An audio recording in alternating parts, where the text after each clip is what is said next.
Ces malédictions, ces blasphèmes, ces plaintes, ces extases, ces cris, ces pleurs, ces œdèmes sont un écho redit par mille labyrinthes. C'est pour les cœurs mortels un divin opium. C'est un cri répété par mille sentinelles, un ordre renvoyé par mille porte-voix. C'est un phare allumé sur mille citadelles, un appel clair et chaud dans les grands bois. Cauchemar plein de choses inconnues, de fœtus qu'on fait cuire au milieu des sabbats,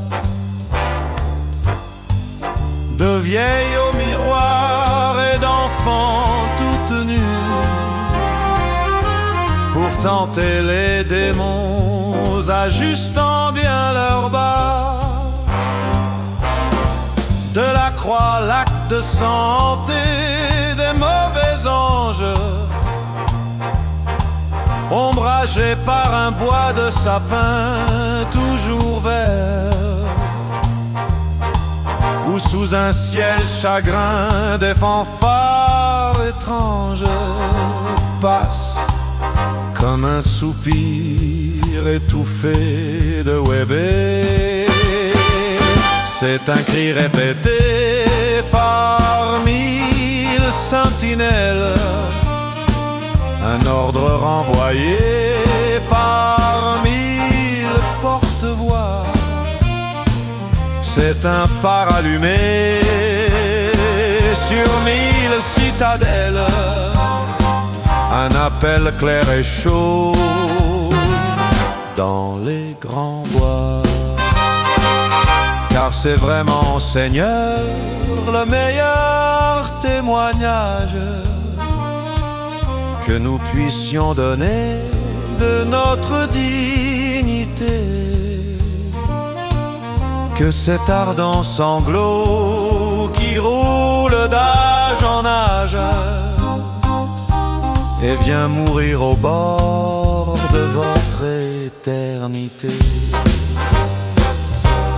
Oui, au bord de votre éternité.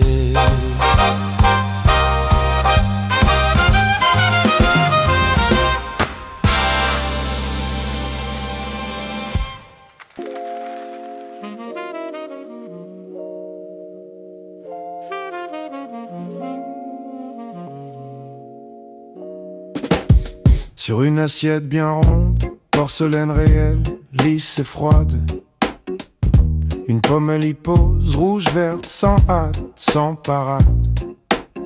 Face à face avec elle, le peintre, pinceau près, œil critique, artiste de la réalité, sa mission, le portrait sans polémique. Il veut la prendre, la saisir, l'essence de sa forme, de sa chair. Mais elle ne se laisse pas faire, la pomme, elle a des choses à dire, elle sait faire.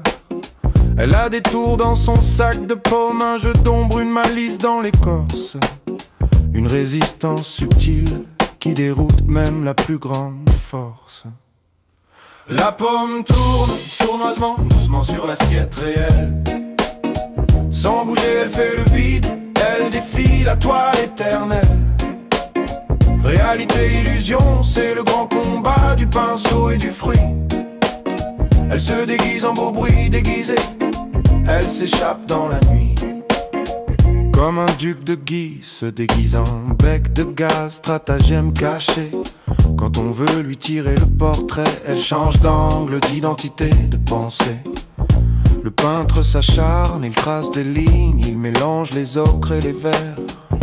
mais chaque coup de pinceau révèle une autre pomme, un autre univers.